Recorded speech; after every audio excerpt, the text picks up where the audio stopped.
Alors l'idée, c'est de vous présenter ce qu'on appelle des volets éducatifs de projets de recherche qui sont menés par Edumed et je vais mettre l'accent sur quatre projets. Certains fonctionnent déjà, certains vont démarrer et donc l'idée, c'est que peut-être un de ces projets peut vous être vous parle plus qu'un autre et sur lequel vous pouvez engager des élèves. Quand on dit des élèves, c'est pas obligatoirement une classe entière, hein, ça peut être un groupe d'élèves qui peut participer à un projet. Avant de commencer de vous parler des projets, il faut que j'explique un peu qu'est-ce que c'est que de quoi il s'agit. Donc, bon, vous le savez certainement, mais l'Observatoire EduMed, c'est un dispositif de l'université, c'est pas un dispositif de l'éducation nationale. Et donc, ça veut dire qu'EduMed est installé dans une unité mixte de recherche qui se trouve à Sophia Antipolis. Qui dit unité mixte de recherche dit que EduMed est plongé dans son quotidien auprès de chercheurs en géosciences, que ce soit l'astrophysique, que ce soit la géophysique, que ce soit les cailloux, que ce soit l'océan, la Terre, l'espace, voilà. C'est un laboratoire d'ailleurs qui est Terre, océan, espace. Et qui dit unité de recherche, bon, on dit chercheurs forcément. Et donc ces chercheurs, leur quotidien aussi, c'est de déposer des projets de recherche qui vont être financés par ce qu'on appelle l'Agence nationale de la recherche. Donc c'est très officiel. C'est des projets de recherche qui engagent des équipes de chercheurs, pas obligatoirement que des chercheurs de GeoAzur. Et donc, de plus en plus, les chercheurs incluent un volet éducatif. Et donc, ils confient le volet éducatif à Edumed. Voilà, donc on se retrouve à devoir animer, avec plaisir, en fait, bien sûr, les volets éducatifs des projets de recherche. Alors, c'est pas nouveau parce que c'est quelque chose qu'on a déjà fait dans les années précédentes. Alors, je peux rappeler, bien sûr, ce qui nous a fait vraiment connaître un peu partout, au-delà même des frontières françaises, c'est le projet InSight qui était un sismomètre sur Mars. Donc ça a été une aventure assez passionnante pour les élèves, hein, de pouvoir disposer de données martiennes directement dans les écoles.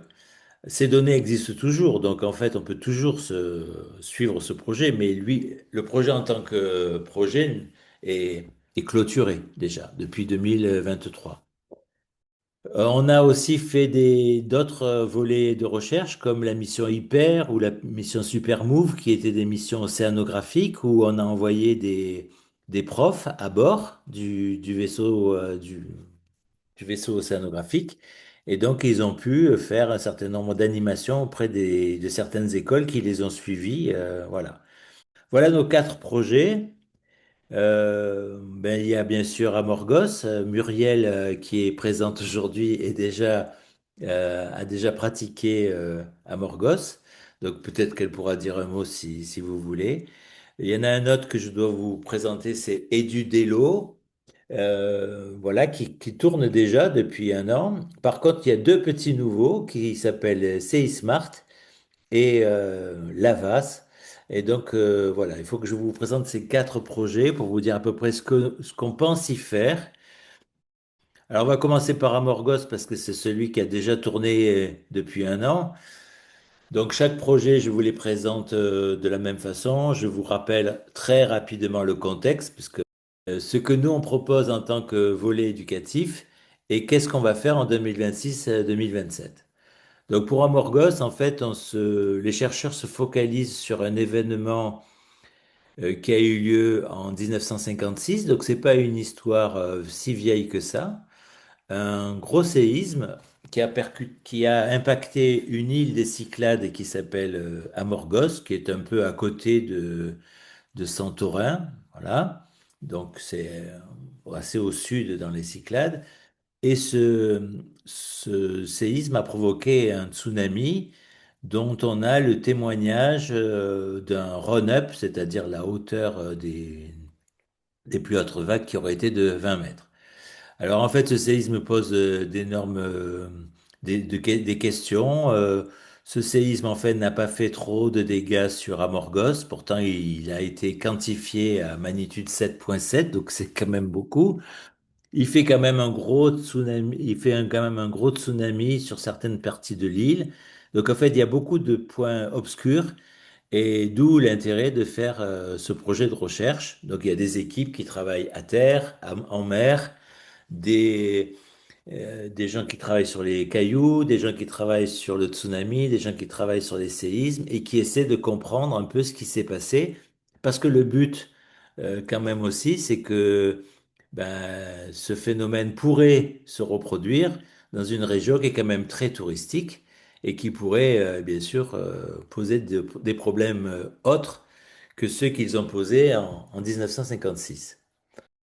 Alors, ce qu'on a proposé déjà cette année, donc on a une petite mascotte que vous voyez. La mascotte, c'est Trident Bleu.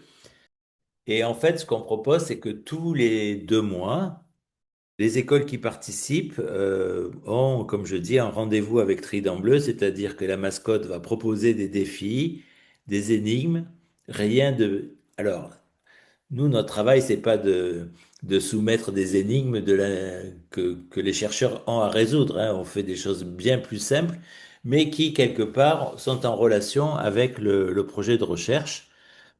Et de temps en temps, les chercheurs sont là avec les écoles. En tout cas, on essaie de mettre les gens en contact. Alors en 2026-2027, on a décidé de continuer. Alors quand je dis on, c'est surtout l'équipe de recherche qui est disposée à être encore plus présente que ce qu'elle a été cette année. C'est-à-dire, on aimerait axer les énigmes beaucoup plus sur les tsunamis cette année. Et aussi, apparemment, les chercheurs sont d'accord pour être plus présents auprès des écoles. Donc ça veut dire un contact plus fréquent entre les écoles et les chercheurs. Alors, pour ceux qui connaissent peu, voilà à quoi l'année qui vient de se dérouler, à quoi elle ressemblait. Donc, on a notre trident bleu qui est un peu partout. Chaque 2 mois, on a une énigme. Alors, ça peut être des questions sur la géographie de l'endroit, sur la géologie. Les chercheurs, nous transmettent des données qu'on peut exploiter avec des élèves. Et donc, les élèves ont accès à des données qui ont été obtenues sur le terrain par les chercheurs. Donc, ça a une valeur qualitative quand même un peu plus élevée, on va dire, pour des élèves. C'est-à-dire, en gros, on essaie de leur montrer, voilà, que des chercheurs sont sur qu'est-ce que c'est que la recherche et ils suivent au plus près de ce qui est possible, donc le projet de recherche. Alors, ça dépend un peu de ce que les chercheurs nous donne comme élément. C'est pour ça que là, sur Amorgos, apparemment, toute l'équipe de chercheurs, alors cette équipe de chercheurs, c'est pas que des Français, il y a des Français et des Grecs. Donc, il y a des écoles grecques qui participent, il y a des écoles françaises qui participent, mais il peut y avoir des écoles autres que françaises et grecques. Je pense notamment à l'Italie, puisque en Italie, à Messine, en Calabre et en Sicile, en 1906, il y a eu un gros tremblement de terre avec un énorme tsunami. On peut imaginer le Portugal aussi avec le tsunami de Lisbonne. Enfin, les tsunamis, il n'y a pas qu'en Grèce euh, qu'il y a eu ce type de phénomène-là. Donc l'idée, c'est d'élargir le réseau pour l'année prochaine, mais de garder à peu près ce système, c'est-à-dire tous les 2 mois, une énigme, un peu plus de tsunami, un peu plus de présence de chercheurs, et peut-être aussi des- essayer de mettre des écoles en relation, enfin les groupes qui participent au projet, de les mettre en relation pour que, ils échangent un peu sur ça. Voilà. Voilà ce qui est à Morgos. Je sais pas. Est-ce que Muriel, toi qui as participé, tu veux ajouter un petit mot là-dessus ou pas?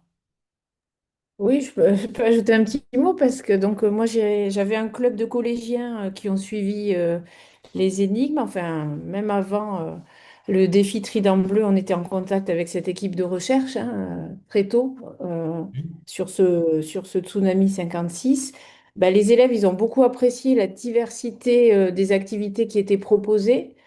Donc là, c'était plus autour de séisme et d'Amorgos. Donc comme eux, enfin, on habite enfin, moi je suis à Athènes, donc ça les touchait particulièrement.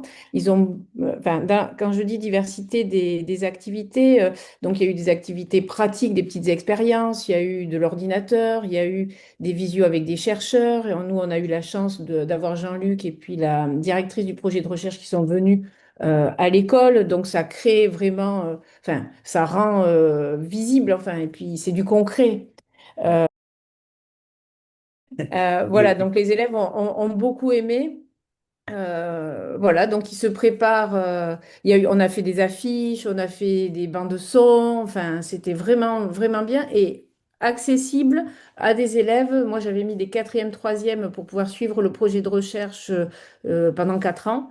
Et donc là, ils vont monter les élèves jusqu'au lycée, enfin jusqu'en terminale. Et du coup, ils sont à fond, quoi. Enfin, ils sont pas nombreux, mais ils sont à fond pour présenter, pour continuer. Mm. Le deuxième, il s'appelle Lavas. Alors lui, il va démarrer. Alors Lavas, c'est un projet de recherche qui se situe aux Antilles, donc c'est un peu d'exotisme. Des fois, les élèves aiment bien aussi l'exotisme. Et puis, une région qui est connue pour sa sismicité, bien sûr, et puis pour ses volcans. Et le projet Lavas, en fait, concerne surtout le phénomène de subduction et surtout les fluides qui sont impliqués dans la subduction. Ces fluides, en fait, qui sont présents dans la subduction, dans quelle mesure ils interfèrent avec la sismicité, puisque dans les Antilles, et notamment au niveau de Saint-Martin et de Saint-Barthélemy, qui sont deux îles, des deux dépendances de la Guadeloupe au nord de la Guadeloupe, eh bien, la sismicité est très faible en regard avec les autres endroits. Et donc, on comprend pas trop cette sismicité qui est très faible. Est-ce qu'elle serait due à un manque d'instrumentation? C'est-à-dire, est-ce que peut-être il n'y a pas assez de capteurs pour enregistrer des petits séismes qui passent un peu inaperçus? Ou alors c'est parce que les fluides qui sont très importants dans cette zone de subduction jouent un rôle d'amortisseur, voilà, par rapport à la plaque qui subducte et qui subduit et qui en fait est peut-être moins bloqué par le phénomène à cause des fluides. Tout ça, c'est donc des questions que se pose cette équipe de chercheurs il y a des chercheurs des Antilles, il y a des chercheurs de l'Hexagone, mais il y a des chercheurs qui sont à Brest, il y en a qui sont à Sophia Antipolis, il y en a qui sont à l'université de Guadeloupe, donc c'est des équipes assez dispersées et qui font des missions sur place et qui ont aussi placé un volet éducatif en première place dans ce projet, puisque ce qu'ils veulent aussi, c'est que au-delà de Saint-Martin, de Saint-Barthélemy, où on doit installer des stations sismologiques éducatives, comme la plupart d'entre vous, vous possédez, en fait, l'idée, c'est aussi euh,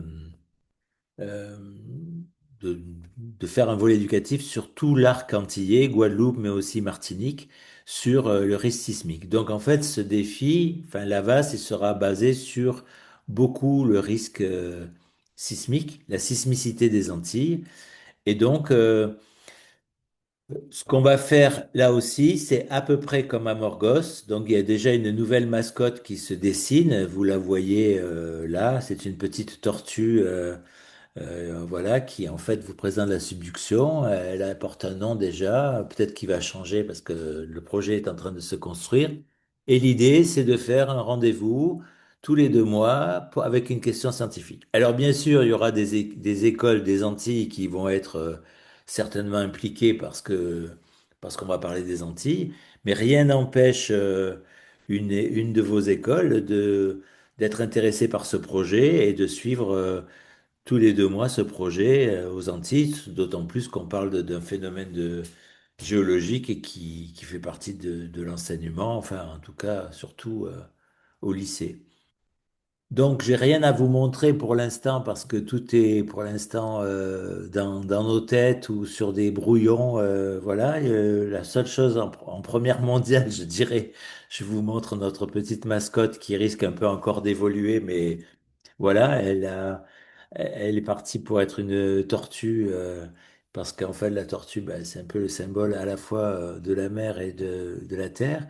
Et puis, elle va nous amener à faire des énigmes tous les 2 mois, voilà, qui seront des choses qui vont parler des séismes, de la subduction, mais vous voyez aussi dans le contexte que, à part les sismomètres, il y a quand même des études de géochimie, il y a des images satellites, donc il va y avoir des données un peu diversifiées qui vont nous permettre de faire des énigmes assez variées et aussi en mettant pas mal de petites manips.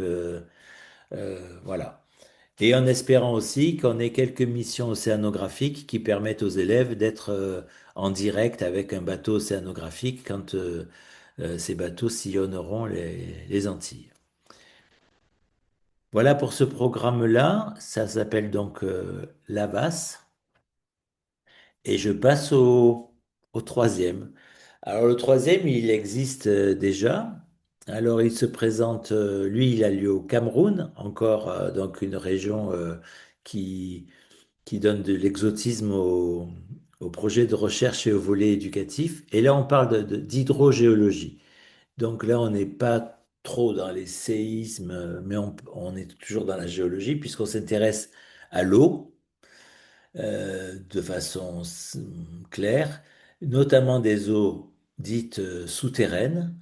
En fait, on veut comprendre comment les eaux souterraines s'organisent et comment elles se comportent dans un territoire où le climat est pas du tout comme le nôtre, c'est un climat dit équatorial, puisqu'on est au Cameroun, et dans un territoire où l'eau est enfin,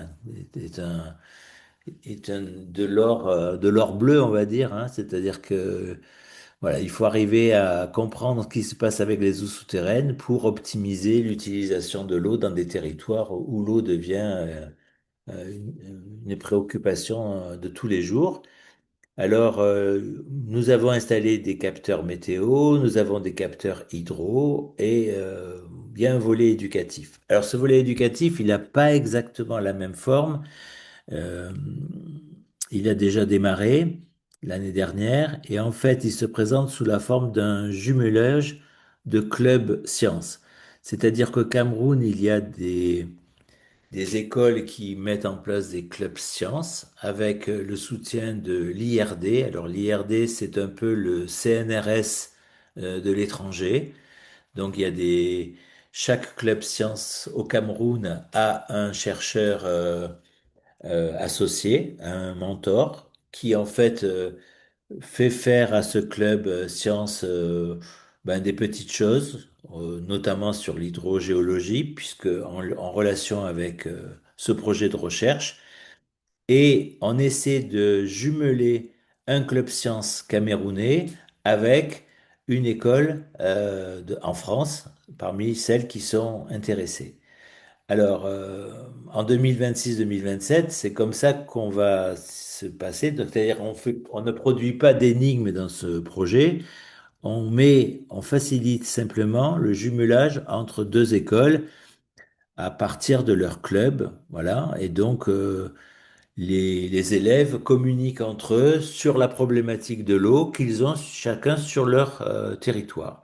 Alors, cette année, un jumelage a eu lieu. Voilà un peu un poster bilan qui a été fait par les élèves. Voilà. En fait, le collège en question en France est un collège qui est à Aubagne et qui travaille sur un cours d'eau qui s'appelle l'Uvonne. En fait, l'Uvonne prend ses sources du côté de la Sainte-Baume, si vous connaissez la région, et l'Uvonne se jette en Méditerranée, à Marseille. Et le long de ce cours d'eau, ben, les collégiens d'Aubagne travaillent dans l'hydrogéologie avec des capteurs pour voir un peu comment ça se passe dans les réservoirs karstique, puis ensuite dans la rivière et en mer. Et les Camerounais, eux, échangent avec ces collégiens d'Aubagne sur leurs problématiques d'eau au Cameroun. Donc ce jumelage, il est assez euh, important. Enfin, il y a beaucoup de retours très positifs puisque bah, les collégiens d'Aubagne découvrent un monde et les Camerounais, en retour, découvrent un monde très différent de ce qu'ils connaissent en termes de territoire. Mais ils constatent que les problèmes de l'eau sont, tout en n'étant pas toujours similaires, mais ils sont tous préoccupants par rapport à, à leur vécu. Et donc là, il y a vraiment quelque chose d'intéressant à bâtir. Il n'y a que des échanges visiaux, hein. Il n'y a pas encore eu, bon, le Cameroun est un peu loin de la France, donc c'est un peu compliqué de trouver ne serait-ce que le budget pour se déplacer. Mais ce jumelage, il est tout en étant à distance, il apporte quand même beaucoup de satisfaction et il est assez constructif pour les enfants qui participent. Donc là, on parle de club science, hein, ce sont des petits groupes d'élèves.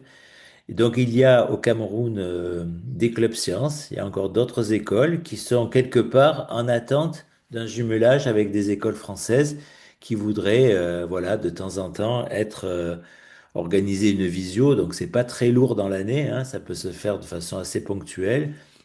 Euh, les projets se bâtissent séparément et de temps en temps il y a un jumelage pour partager les expériences. Voilà pour ce troisième projet qui s'appelle donc Edu d'Elo. Et voilà par exemple un élément concret, c'est-à-dire qu'on a un poster est créé, on voit le jumelage qui a eu lieu entre les enfants. Et voilà notre quatrième projet, celui que le quatrième de la liste que je voulais vous montrer. Alors celui-là, il débute. Donc là aussi, nous n'avons pas pour l'instant, d'éléments à vous montrer. Il débute tellement que le kick-off meeting, c'est-à-dire le kick-off meeting, c'est vraiment la première réunion de l'équipe de recherche, va se tenir le 1er juin, vous voyez, donc c'est-à-dire lundi. Lundi, d'ailleurs, on va parler, les chercheurs se réunissent, ils vont établir plus ou moins, ils vont affiner plus ou moins leur plan de bataille pour mener à bien le projet de recherche. Et donc chaque équipe différente va échanger pour mettre au point un plan d'attaque, au moins pour l'année qui vient. Et donc forcément, on va parler du volet éducatif qui est prévu dans ce projet de recherche qui s'appelle CI Smart. Alors CI Smart, c'est un projet qui est un peu différent des autres.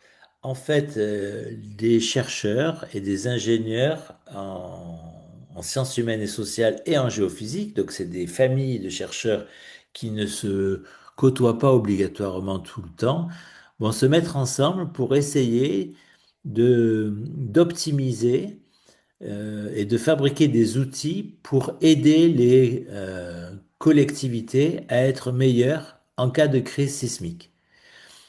Donc on sait que, alors ça va se passer sur le territoire PACA, puisque le territoire PACA est connu pour être une région sismique. PACA, c'est Provence-Alpes-Côte d'Azur, hein, donc c'est-à-dire la Provence, les Alpes du Sud, la Côte d'Azur. C'est quelque chose qui est donc très proche aussi du Piémont et de la Ligurie pour l'Italie. Donc les problématiques sont les mêmes. Un risque sismique important parce que un aléa sismique non négligeable et aussi une population qui s'est densifiée, beaucoup d'enjeux. Et donc le risque sismique est important et on s'aperçoit que chaque fois qu'il y a des simulations sur un phénomène sismique, eh bien les collectivités ne sont pas au mieux dans la gestion de cette crise et ça vient en partie aussi qu'on n'a pas peut-être les bons outils pour aider ces collectivités à être meilleures face au risque sismique. Alors, bon, je dirais que CISMART, il s'inscrit totalement dans le cadre des programmes, notamment au collège, hein, où on sensibilise aux risques locaux, naturels, Donc en fait, on apprend quand même comment devenir un peu plus résilient face à un aléa sismique, un aléa inondation, un épisode méditerranéen.